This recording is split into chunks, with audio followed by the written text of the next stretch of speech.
Olá, está no ar o Administração em Debate, um programa do Conselho Regional de Administração do Tocantins, em parceria com o Conselho Regional de Administração do Rio de Janeiro.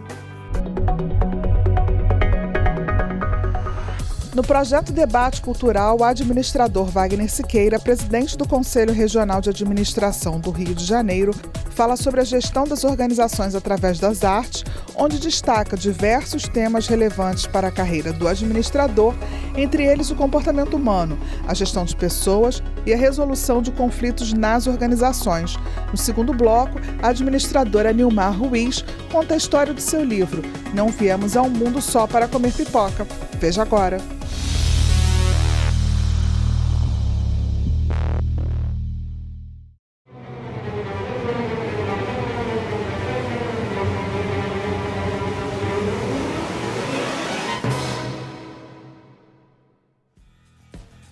O Conselho Regional de Administração do Rio de Janeiro promoveu o segundo debate cultural de Campos dos Goitacazes durante a terceira mostra acadêmica do curso de Administração dos Institutos Superiores do Ensino do Senza, no Teatro Isecenza. O administrador André Webb, ganhador da primeira mostra científica de administração, idealizada pelo CRRJ, foi quem conduziu a abertura do evento. Foi apresentada a peça O Mercador de Veneza, de William Shakespeare.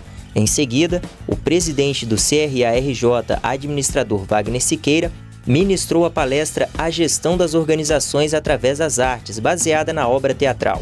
Muito boa noite a todos. Agradecer ao Isecenza a oportunidade do Conselho estar aqui em parceria com o Instituto Chiquinha Gonzaga. É uma satisfação muito grande. Não há dúvida que há um paralelismo dinâmico da vida fora e dentro das organizações. Acreditamos mesmo que a produção cultural, desenvolvida ao longo da humanidade, no teatro, na ópera, na dança e na literatura, na pintura e na literatura, na arte e na música, enfim, em todas as formas de manifestação cultural, tem influência decisiva para a compreensão do exercício da atividade que nós realizamos no mundo das organizações. Sei que tem estudantes aqui de administração, de pedagogia, de engenharia, né? De outros cursos certamente. Não há atividade humana moderna que não seja exercida através de organizações. Portanto, o estudo, a compreensão da organização não se dá apenas nos livros de gestão, mas que a produção cultural tem uma essencial contribuição, porque toda organização se caracteriza por pessoas. Compreender a essência da alma humana é compreender a organização. Não há organização sem pessoas. Uma organização são pessoas se relacionando com pessoas para a consecução de objetivos. Não é no livro de autoajuda que nós vamos compreender o fenômeno da organização, mas certamente é na manifestação cultural, junto com o livro técnico, que nós, associando, vamos compreender que quando vamos ao cinema, vamos ao teatro, nós estamos também estudando a realidade do mundo do trabalho. A aparência externa, muitas vezes, não tem nenhum valor. É verdade. Bom, no Brasil, nós somos o país do... Você sabe com quem você está falando? Nos tribunais de justiça, quantas causas de corrupção e estrago morais não são apresentadas de forma elegante, feitas por uma voz bonita que disfarça as evidências do mal. Minha escolha recai sobre o modesto chumbo, diz Bassani, né? Ele podia ter escolhido o cofre de prata e o cofre de ouro. Ele escolheu o de chumbo, que oferece mais ameaça do que prêmios, mas consegue me transmitir tanta simplicidade. Nos fala aqui Shakespeare, na aparência e na essência das coisas. E que a gente mistura muito isso. Sabe com quem está falando? Roberto da Mata, né? No Carnavais, Malandros e Heróis, autor brasileiro, fluminense, de Niterói, né? Nos trata muito, de forma brilhante, intelectual brilhante, nos fala isso num livro clássico, né? Em que ele diz, numa determinada passagem, descrevendo bem o machismo brasileiro, apesar das burrices do IPEA, né, e dos erros e equívocos primários de análise estatística, ele diz lá, o Roberto da Mata, o personagem, né? personagem tem uma hora que ele, lembrando o Jorge Amado, num livro clássico do Jorge Amado, País dos Carnavais, que diz assim: eu só me senti realmente brasileiro quando eu surrei Julie depois que ela me traiu. A mulher de casa, a mulher da rua, aquelas coisas todas que ele trata tão bem. Próxima, já estou terminando. Aí vem, olha que coisa interessante, tão forte para nós hoje. Diz o Shylock: ele, o Antônio, sempre me humilhou, riu de meus prejuízos, zombou de meus lucros, escarneceu de meu povo judeu, desanimou dos meus amigos. Ele estava falando numa época em que os judeus iam para a fogueira, os ciganos também, os homossexuais também, né? Escarneceu, desanimou os meus amigos, encorajou os meus inimigos. E tudo isso por quê? Porque eu sou judeu? Ou você prefere falar hoje porque eu sou mulher, porque eu sou portador de deficiência física, porque eu sou negro, porque eu sou imigrante? O judeu não tem olhos, o judeu não tem mãos, não tem órgãos de sentidos, inclinações, paixões, não estão sujeitos às mesmas doenças, não se curam com os mesmos remédios, não se aquecem com o mesmo sol de verão e têm frio do mesmo inverno. Se em tudo somos iguais a vocês, temos direitos iguais em tudo também. Aceitar a diferença e conviver com a diversidade. Nós que trabalhamos no mundo das organizações, antigamente, e não tem tanto tempo assim, para selecionar um candidato se pediria um retrato. E dizia assim, era para ver se ele era, aspas, bem apessoado. Hoje não se pede o retrato, até as legislações proíbem. Está muito pior hoje. Hoje se pede um fio de cabelo ou uma gotinha de sangue para fazer um exame de DNA. E eu não estou falando de multinacionais, estou falando de muitas organizações brasileiras que já fazem esse programa de seleção através de exame de DNA. É uma discriminação muito mais profunda, muito mais raivosa, muito mais ensandecida. Isso está presente hoje e nós não damos conta disso. Aceitar a diferença e conviver com a diversidade.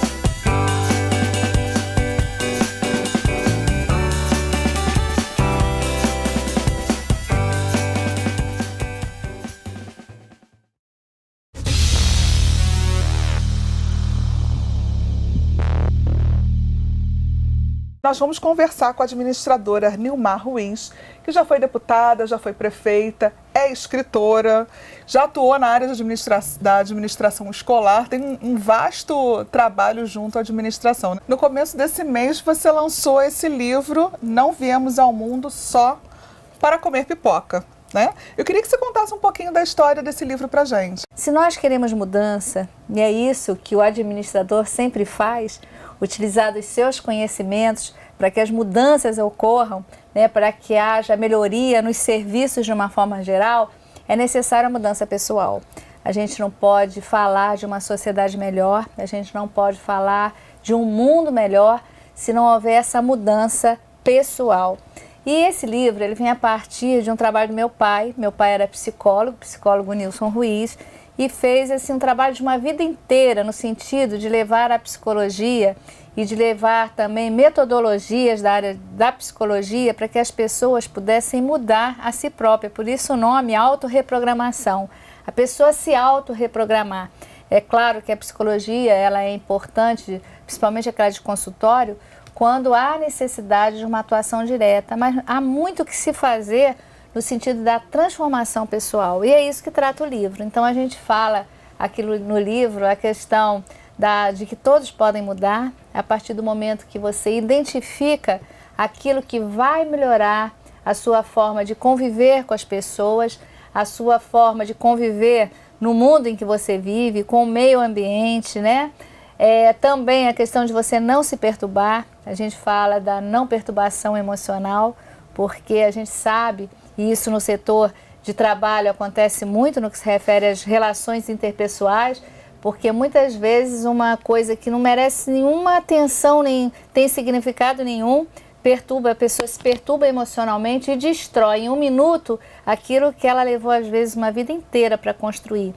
Então a gente mostra de como você pode lidar, né, com os conflitos, mas de uma forma serena, com uma forma tranquila, sem se perturbar emocionalmente. A questão também dos valores, da alegria, da esperança que nós temos que ter diante da vida, a questão da integração, da observação, de você observar as coisas sem um pré-julgamento, e a união, que é fundamental, que a gente tenha a união com as pessoas, a união com as coisas, a união com Deus, para que a gente possa desempenhar o nosso papel. E aí, como nós estamos falando para os administradores, isso é fundamental, porque nós sabemos que se nós estamos de bem com a gente e com o mundo que nos cerca, nós vamos cumprir o nosso papel de uma forma muito melhor.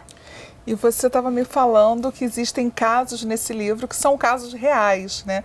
Você trouxe histórias do seu dia a dia para poder ilustrar. Com certeza. Cita um caso que seja significativo, que você acha assim, que é uma coisa corriqueira e que a gente às vezes não percebe. Bom, eu vou falar dos meus netos, por exemplo, porque eu digo que a gente nasce com uma carga genética, a gente nasce, vamos dizer assim, com uma carga até vem da família, mas a gente, no decorrer da vida, a gente vai sendo moldado pela questão cultural, moldado pela escola, moldado pelos pais, pelas pessoas que a gente vive, né? E aí eu coloquei o exemplo dos meus netos, porque cada um convive numa família, né? E cada um tem uma forma de ver o mundo, cada um tem uma forma de reagir. Aqui tem histórias, praticamente todas as histórias, elas são histórias que eu participei e vivi.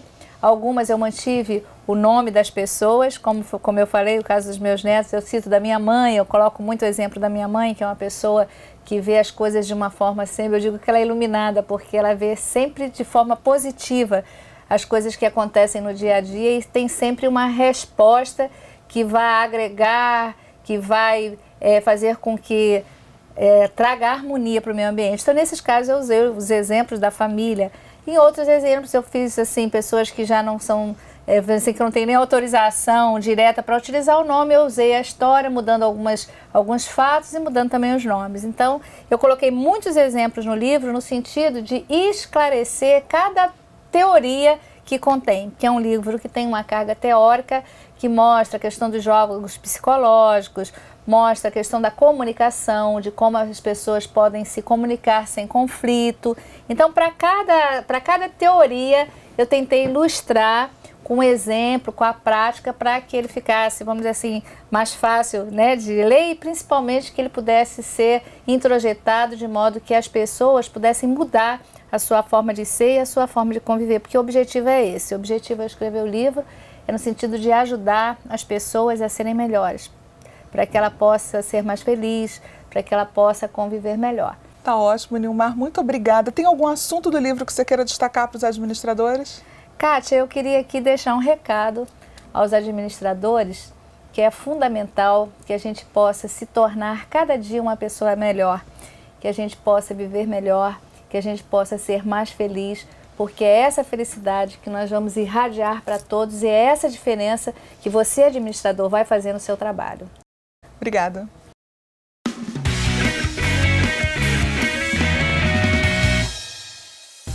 O Administração em Debate desta semana fica por aqui. Na próxima semana, um novo programa para você. Até lá!